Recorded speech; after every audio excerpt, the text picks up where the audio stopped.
So this is the Relevance and Beyond session, and our first talk is going to be by Angelica, I imagine, Andersen or Angelica, I don't know how you pronounce your name. And the title of the talk is Attention, How Do Relevance and Ostension Attract Our Attention on Social Media, and for how long? The floor is yours. Thank you. Thank you very much. So good afternoon. I'm Angelica Andersen from Universidade Federal do Paraná in Brazil. I'm very happy and honored to be here. So today I will talk about my research on the role of relevance and ostension in capturing our attention according to relevance theory. And I will present evidence of a decrease in the period of collective dedicated attention recently and its consequences. Well, this is a work in progress, so all your inputs are very welcome. Human cognition holds three remarkable characteristics. We are always monitoring our environment. We have a lot of memorized data available, and we can only attentionally process a small amount of information. So we have limited attention because our brain is not capable of processing every stimulus from the environment.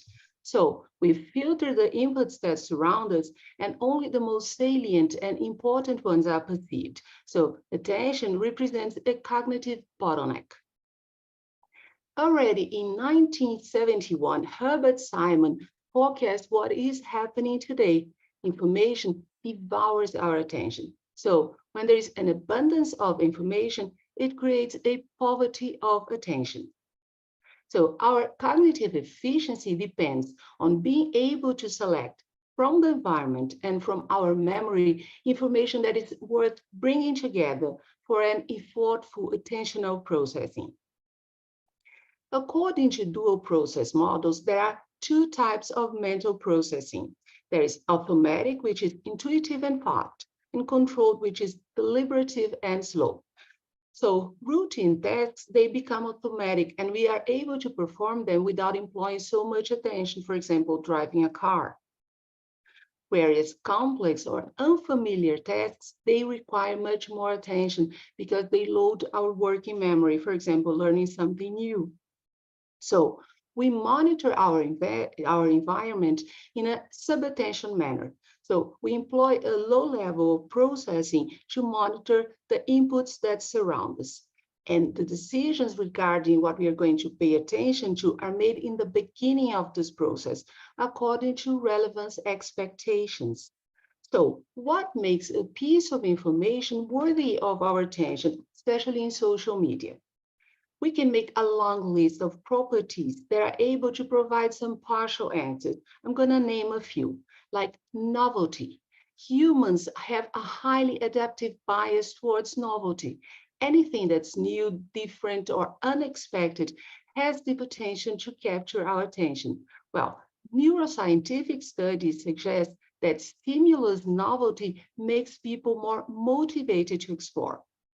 Also, their evocative power, their emotional content, particularly negative emotions, have a high possibility of capturing our attention because of human negativity bias.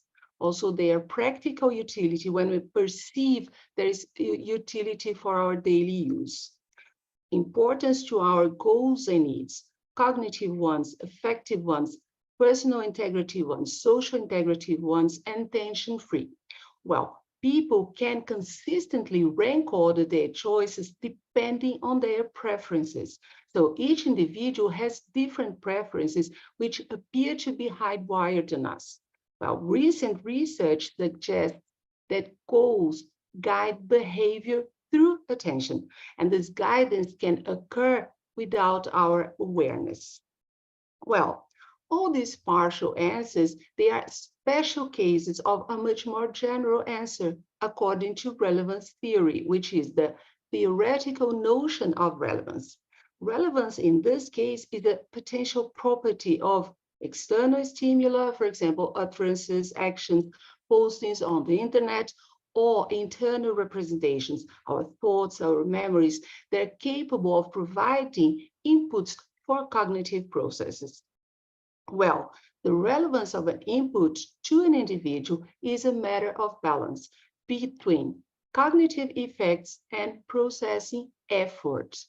Well, it is an innate feature of human cognition to pay attention to relevant phenomena. Ostension is a core concept within relevance theory. Human communication is intentional, and it starts with a request for attention. Ostension is any behavior that is capable of making manifest the intention to make something manifest. Ostensive stimulus might be gesture, noises, words, actions, which are deliberately targeted to entice our attention, to encourage us to explore the reasons why the communicator has produced them. So the audience will pay attention to any stimulus that they think it is relevant enough for them. So ostension comes with a tacit guarantee of relevance. Well, load theory proposes that the extent to which people can focus their attention despite irrelevant distractions depends on the level and the type of information load involved in the current task.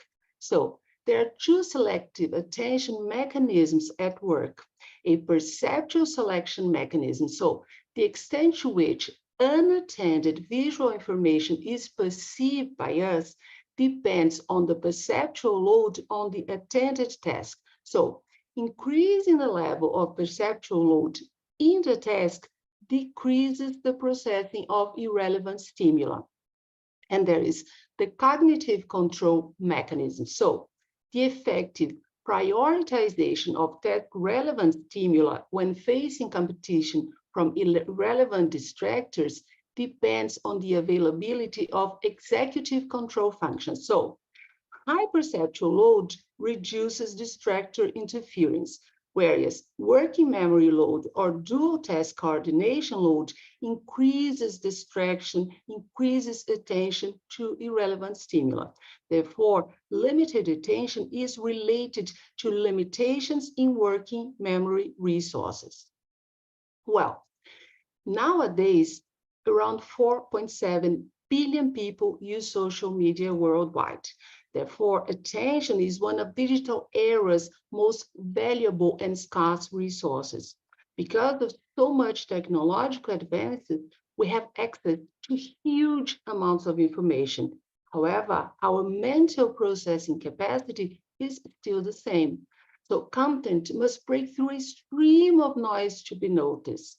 And every day we are exposed to news, disinformation, political debates, memes, social network updates, which are fighting for our limited attention. So content's ability to capture our attention is a requirement for it to go viral, to have some social influence. Well, additionally, a stimulus that affects the achievement of a goal is motivationally relevant and tends to be prioritized in visual attention. While moral stimuli is motivationally relevant because morality fulfills many goals, including, for example, the need to belong in social groups and the need to believe in a just world. Well, there is evidence that moral stimuli is much more capable of capturing our attention than non-moral ones. Studies on collective attention, they provide measurement of changes in large groups' attention to information resources employing big data. There are three stages in collective attention: imitation, saturation, and competition. Well, for example, when a post is first published, the topic attracts the attention of a few. Then the clicks may increase constantly if people find it interesting enough. So, with people continuously paying attention to the post, more people may visit it, and clicks will continue to increase. That means a positive reinforcement effect or a herding effect that triggers a short-term surge in clicks. After a couple of hours or days, it's cumulative clicks increasing rate will slow down or even remain stagnant because it lacks novelty and it lacks prominent visibility because it's covered by other posts that are also competing for the same space. So studies in collective attention provide evidence that collective attention decays with an exponential decaying law because novelty fades over a natural time scale. And these fluctuations are driven by increasing content production and consumption that results in a more rapid exhaustion of our attention resources. So information overload is also studied and is also responsible to contribute to the degradation of our discriminative power according to many studies. So when more content is produced in less time, it exhausts collective attention much earlier. A very important study by Lawrence Prince et al. In 2019 provided an important breakthrough in collective attention research. This study analyzed robust longitudinal data sets across various domains, covering many decades. For example, in Twitter data, they took from 2013 to 16, they took the top 50 tweets of each hour and sorted them by hourly volume. They took 100 years of books from Google Books. So the way they did it, they took the top 1,000 of each year and they sorted them out by relative yearly volume. 40 years in movie ticket sales by Mojo. They took the popular movies of each week and they sorted them out according to box office sales. 25 years worth in scientific paper citations. So they took publications that had more than 15 citations once in an observation window. They also took 8 years of Google Trends. So they took the top 50 of each month and they sorted them out according to total queries. 5 years in Reddit comments. So they took the top 1,000 of each month and they sorted them out according to accumulated comments.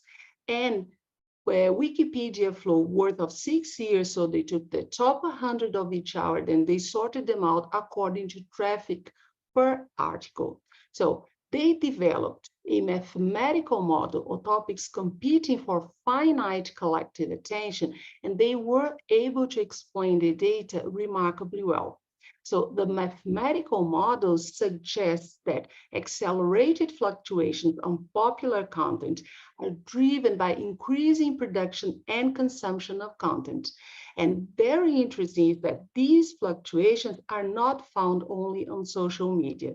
So the results show a more rapid exhaustion of limited attention resources.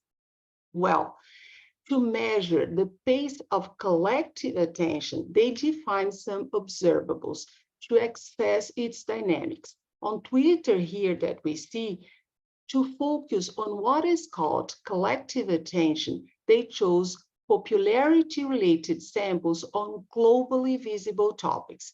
That is, from a set of hourly aggregated hashtag occurrences for 43 billion individual tweets, they sampled the 50 most used ones in every hour.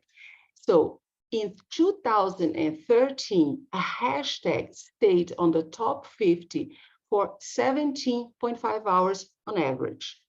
That number gradually decreases to 11.9 hours in 2016. The box plots we see here, they show the distributions of relative gains that they undergo long-term development in almost all data sets. So we see here books, movies, Google Trends, Reddit comments, and tweets. So in each period, they had a slower amount of attention to go up and then to go down, and that increases. So the attention is raised much faster and they fall also much faster. So these results are very similar for all these data sets. However, it is important to note that we do not observe the same development in all data sets. For scientific citations and traffic in Wikipedia pages, there is insignificant growth of relative gains and losses. So according to the study, a possible explanation is that the driving mechanism in these data sets are qualitatively different. That is, because they are knowledge-based systems, they are less governed by popularity and attention dynamics, as we see here in these bigger box plots. Well, this figure A shows that hashtag peaks, they become increasingly steep and frequent. So this study shows that the average maximum popularity in one day stays relatively constant, while the average gradients in positive and negative direction, they become steeper over the years. So the time required to achieve peak popularity decreases, and the descent occurs symmetrically faster, shortening the period of each topic's popularity. Well, this scenario inspires us to consider several questions for future work, because online environments, they are designed primarily to maximize commercial interests, to capture and sustain our attention, to monetize our data, and to predict and influence our behavior. So how attention span narrowing affects individuals? What are the negative implications for individuals' ability to evaluate the information they consume? How does it affect encyclopedic memory? Well, I am devoting a lot of time to study misinformation. So many studies, they point out that exposure to misinformation, for example, can lead to the formation of false memories, false beliefs, false perceived accuracy, misremembering events. So the empirical studies, they indicate that the effect of exposure to misinformation is able to alter the knowledge of the facts as they actually happened. So also many researchers, they suggest a way to handle this is by debiasing strategies and encouraging helpful skepticism among other solutions. Well, other important questions are, how can we better filter irrelevant stimuli from the environment or from our memory? How can we better evaluate content relevance? How does content relevance change according to the media? How can we apply relevance theoretical principles to attract more attention to our content? How are relevance parameters affected by the accelerating dynamics of online collective attention? Well, a few points that I'm going to point out, because we don't have a lot of time, is that online environments offer smart and highly adaptive choice architectures. So we need to understand this environment to navigate it properly, to develop more research on the area. Some of the things we need is more benevolent and regulated choice architecture, so we can avoid excessive manipulation. We need to empower internet users so they have more control of their digital environment. We need to do that by boosting literacy, by helping them to have more cognitive resistance, better epistemic vigilance mechanisms. Well, this is all the time we have, unfortunately. So we have here some references and some contact info in case you want to know more about this research. And I thank you all for your attention. Thank you very much, Angelica. I would like to, this was a fascinating talk. I would like to, and especially the last list of questions, so I would like to invite anyone with a question to proceed, raise your hand, or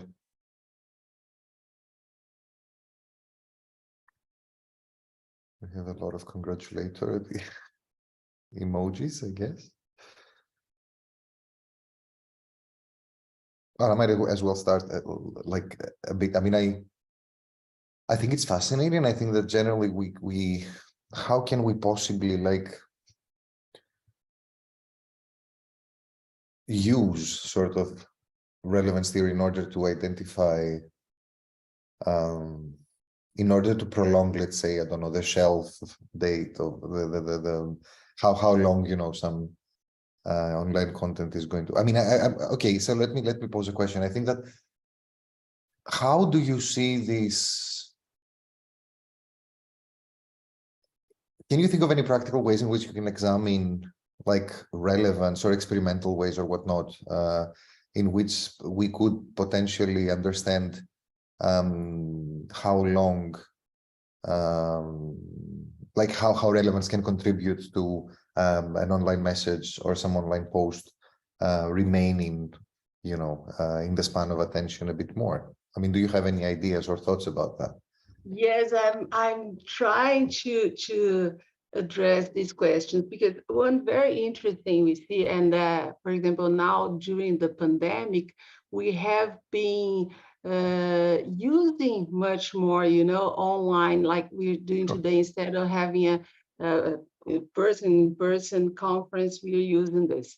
So technology has effectively changed our world. And problem is that it goes so fast that we don't have time to understand and to learn it. So as linguists, we are uh, we are used to deal with communication for so many years, you know, based on face-to-face, based, you know, and the movement and interaction. And now what technology offers is that there is so much more in this. You know, we have enhancements, you know, that we can change our appearance, we can make small changes in the environment. And the problem is these changes that we do with pictures and everything, it's not the real problem. The real problem is when you go to a social media, for example, is that the algorithms, they are developed in such a way to prioritize a couple of things. So the internet has a lot of valuable information, but the algorithms, they are not developed to prioritize this. Instead, because everything is monetized, they prioritize everything that has to do with emotions, particularly negative emotions, because they attract much more our attention. So if I send you a post saying that, oh, something horrible happened in your neighborhood, you're going to prioritize that instead of some knowledgeable information. You know, you have both in the screen. So we need to learn how to use these things. We need to also regulate them, because another problem is because it is not really regulated. You know, you have corporations that work worldwide, and some countries try to regulate and they cannot. But in terms of linguistics, you know, we need to understand much more of these algorithms to be able to develop better theories, because the world is not going to go backwards. You know, it's going to go forward. So communication has to take into account this whole scenario. And even for researchers, you know, there's so much big data. And, you know, this changes because, for example, we were using big data from Facebook. And because there was so much information available, and researchers started to realize some issues, you know, then they withdraw part of the information. So it made it a little bit more difficult for us to research. Well, I don't know if I ended up talking too much and going out of the question, but was it more or less what you're thinking about? No, I mean, I think that there are, there are definitely, these are definitely questions to answer. I would just, I was just wondering about the point you made about how can we sort of like use what we know from relevance theory in order to make sense of why, some message sort of like attracts attention more than some other one. But I think that you're right. I mean, I don't think we even have a say in what attracts our attention. I think that it's the corporations that basically guide us to a certain extent, right? To what we're going to watch and what it is. And I think obviously, I do agree that, it's a huge problem, like the extent to which like you have clickbaits and the negative sort of way in which like the negative news that tends to attract us more.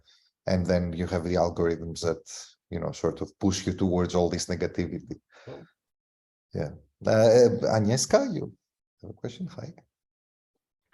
Okay, hello. Thank you very much, Angelica, for your very interesting talk. Just a comment, because well, not everything is really monetized, and I was thinking about the distinction between like more personal communication or communication among friends, or even like Facebook friends, and there are surely also ways of making yourself more visible on Facebook when you don't have any particular business there, but you want your message to be read by a number of people for some reason. So I think that would be also interesting to examine this kind of discourse, like separately, right? Because surely the algorithms do not play such a huge role, but maybe those other affordances. I don't know. Like I just remembered a friend of mine wanted to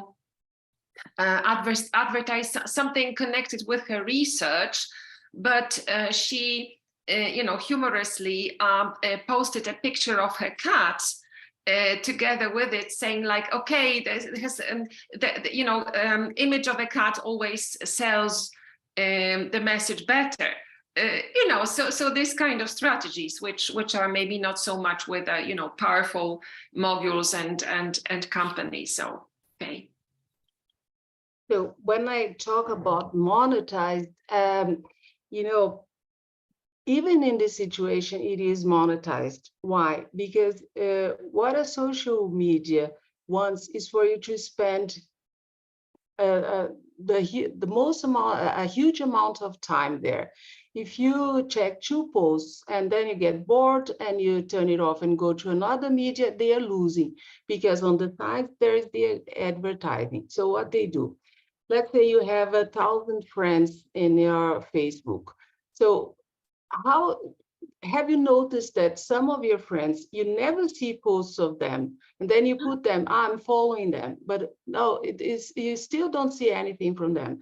You try to bring them up, but the algorithm is made in such a way that they want you to stay as many hours as possible there. So from these 1,000 friends, they put in your feed the ones that have written messages that are more able to capture attention. So for example, animals like cats, dogs, children, and certain words that are used in the text, the algorithm picks them up and puts on the top. So let's say we want to let our friends know about this conference.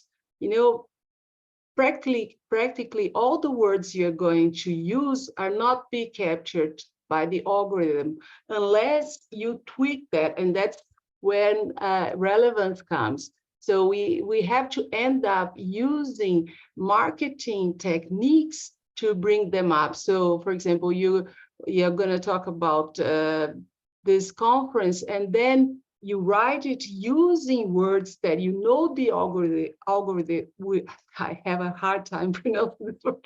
The algorithm will pick up and pull you up so your friends see your message first. And even this situation, when we're talking about friends, it is monetized because of the fact that they want to stay there a lot of time so you can see more advertising. And every 2 postings, there is a commercial one, you know, selling something. So in terms of relevance theory,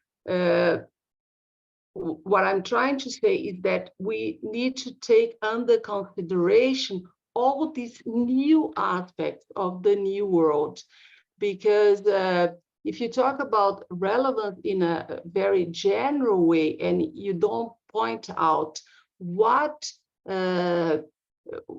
causes relevance, then you are kind of lost in this new world.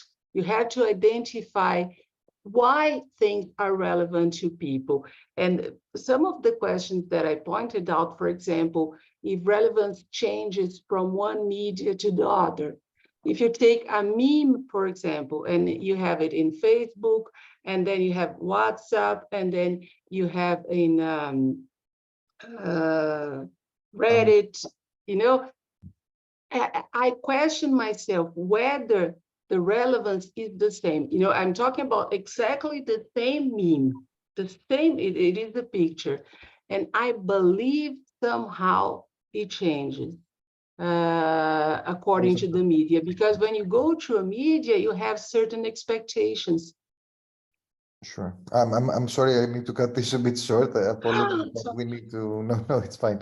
Thank you very much. I think so, yeah, you're looking at it from sort of a producer's and speaker's perspective in a way. I would like to introduce our second speaker for this panel. Thank you so much for this really interesting and thought-provoking talk. And I would like to introduce our Fabrizio Galai. Would you like